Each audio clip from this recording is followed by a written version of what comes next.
We are 3 days away from the start of free agency.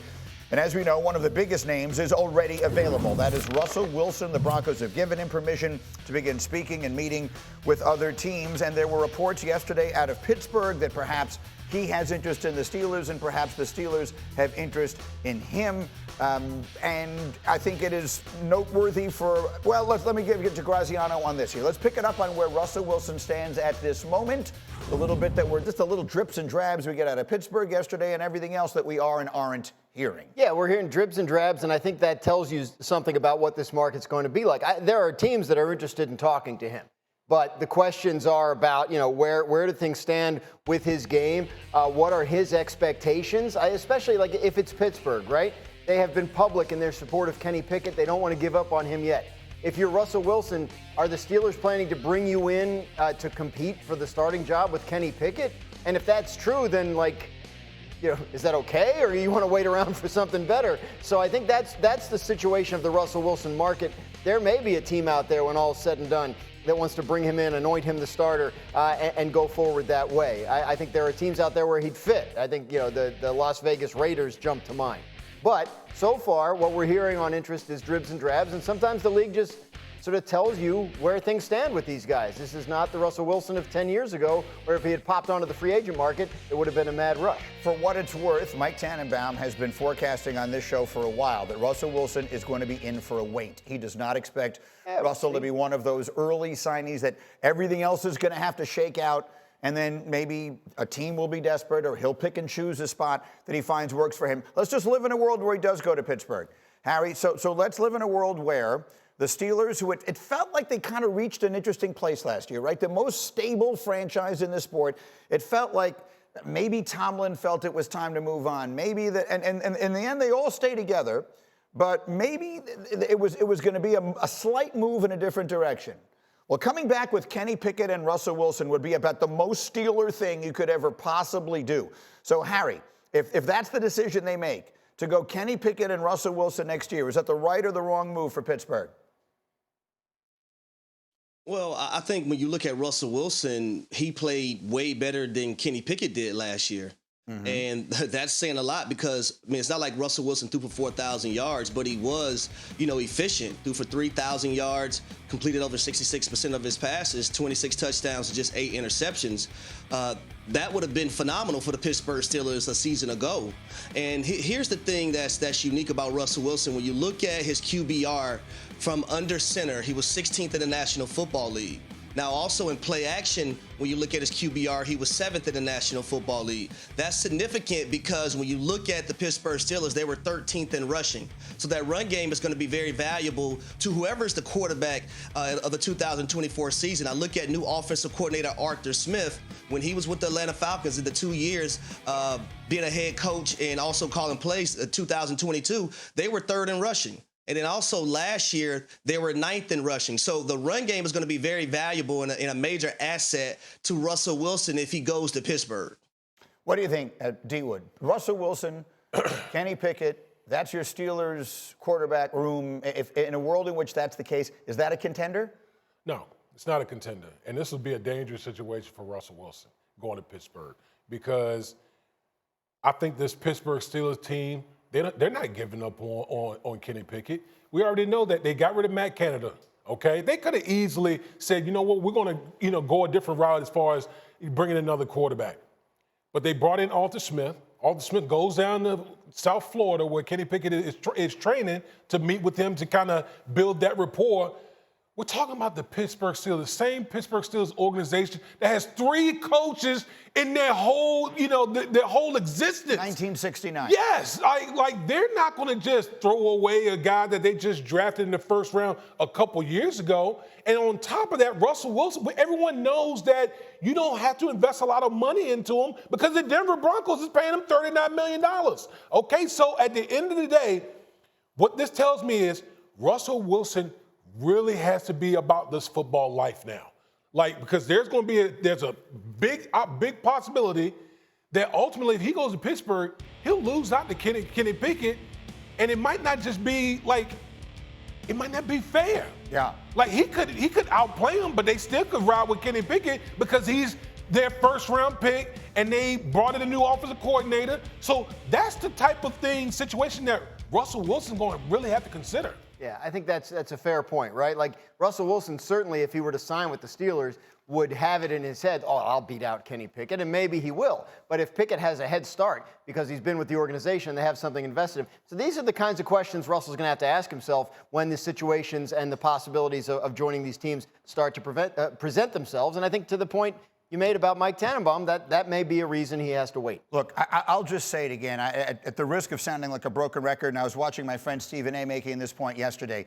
If the Pittsburgh Steelers are going to be about winning championships, which is what has been the hallmark of their franchise over the last 6 decades, not about making the playoffs, not about not being under 500, I do not believe in the AFC Kenny Pickett and Russell Wilson get you there. Now, that doesn't mean that Justin Fields does. I know I've been on the Fields bandwagon. I understand most people in the NFL must not feel as strongly about him as I do because the world is not knocking down their door. But at least there is an upside potential there that would give me some hope. To me, the Steelers, if that's their quarterback room, then they have an excellent chance of being 10-7 and making the playoffs and getting knocked out in the first round by Joe Burrow, Lamar Jackson, Patrick Mahomes, or somebody else. I know we got to go to bump, but what Mike Tomlin always said in Pittsburgh, the standard is the standard. Yeah. Well, what's the standard? Well, that is the standard now. Right. That's become the standard. Correct. They got to be about more. Well, if I was a fan of that team, I would want them to be about more than that. I would want them to be shooting higher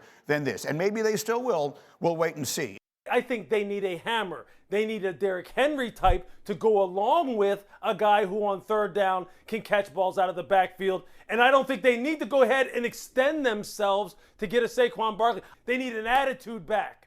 That's what they need on offense. Derrick Henry, he brings an attitude and makes you change yours or check yours, which is, do I really want this? Do I really want to deal with this in the fourth quarter? So our Harry Douglas, who's with us today, was watching and tweeted, yes, Louis Riddick. The Cowboys need Derrick Henry at the running back position, a physical bruiser that would force Mike McCarthy to be balanced on offense and complement Dak. He brings a different mindset. And I should point out that Harry played with...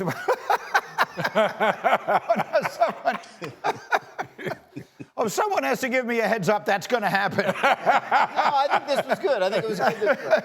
Okay, so you are a King Henry fan, obviously, Harry, and you were telling us this morning that you played with him. What from the inside? Like, what is it like? What is Derrick Henry actually like? Man, I'm telling you, ladies and gentlemen, he is a different human being. You talk about work ethic. You talk about all about his business, the physicality, the mental capacity, and just the durability for him. When you look at the last 5 years, Greeny, when it comes to Derrick Henry, for the last 5, actually, he was first or second in the National Football League in rushing. The 1 year he wasn't in 2021 is because he missed 8 games. So he only played 8 games and still was 9th in the National Football League with 933 yards and 10 touchdowns.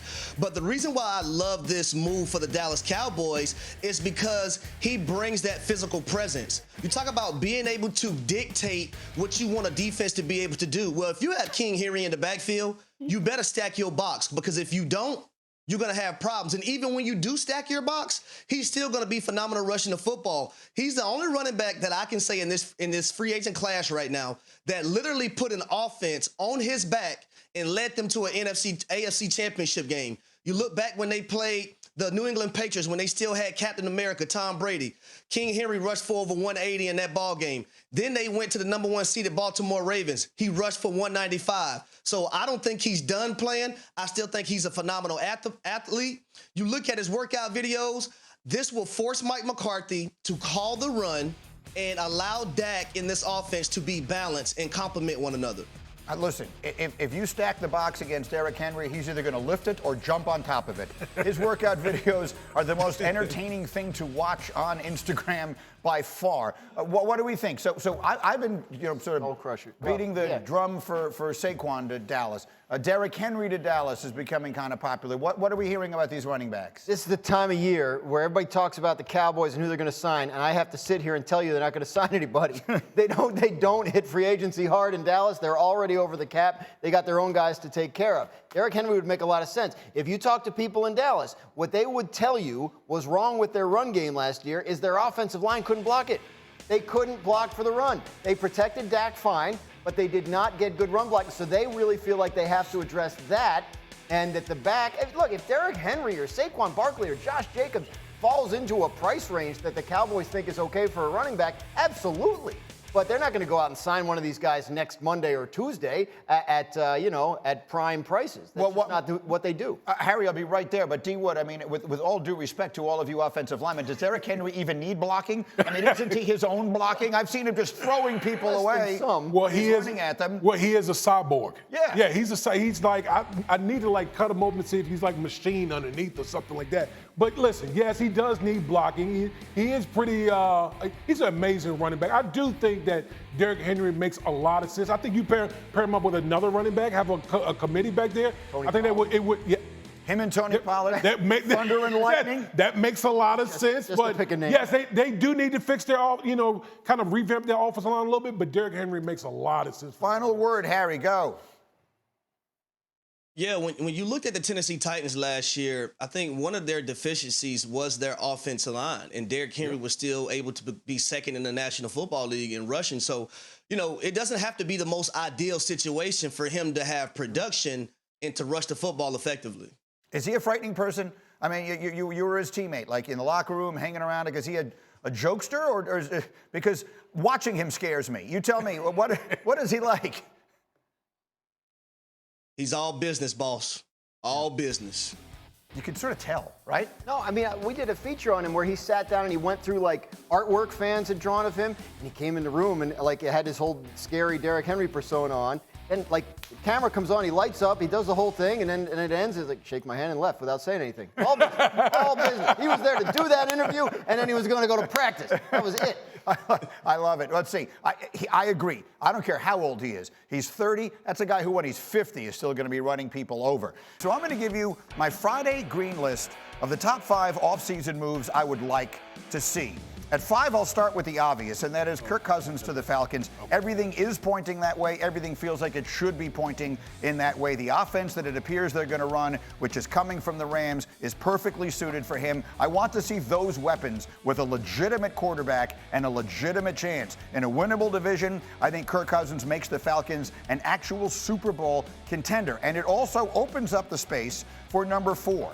I think Russell Wilson's best bet is the Vikings. I think if the Vikings do lose Kirk Cousins, then they may be in the business of drafting a quarterback at number 11, maybe someone who isn't ready to start yet. That's a spot that Russell Wilson could walk into with the dynamic receivers they have there. He could put up big numbers and actually resurrect his career. I would like to see Russell in Minnesota. At number 3, I've been banging the drum for Saquon to the Cowboys. I think what they need is a dynamic playmaker. I think Saquon is the closest thing we have in this league to Christian McCaffrey. He could have that kind of impact on this team if given the chance. Look what he's done on terrible offenses over the years. I think he would have a chance with a good quarterback and a good creative offense to be a huge difference maker. At number 2, I want the Jets to sign every offensive lineman. Literally everyone. I don't care who they are. Dan Graziano will give me a list of all of the available offensive linemen and even some who aren't, and I want all of them on the team. In fact, I'm already talking to Damian Woody about the workout regimen I'm going to put him through this summer because I think we're going to need him. The Jets need offensive linemen in the worst way. I'll take them any way I can get them.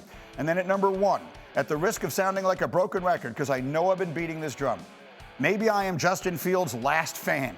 I cannot believe the way that the league is turning up its nose at the possibility of acquiring a player this talented for this little compensation. The idea that a second-round pick is much too much to consider giving up for a player with the upside that Justin Fields has, a player who turned 25 years old this week, his career is just beginning. And I think he could have a monstrous second act somewhere. So those are the 5 moves I would like to see get made. Justin Fields would be 1. The Jets, Lord knows we need the help. Saquon, Russell Wilson, and Kirk Cousins.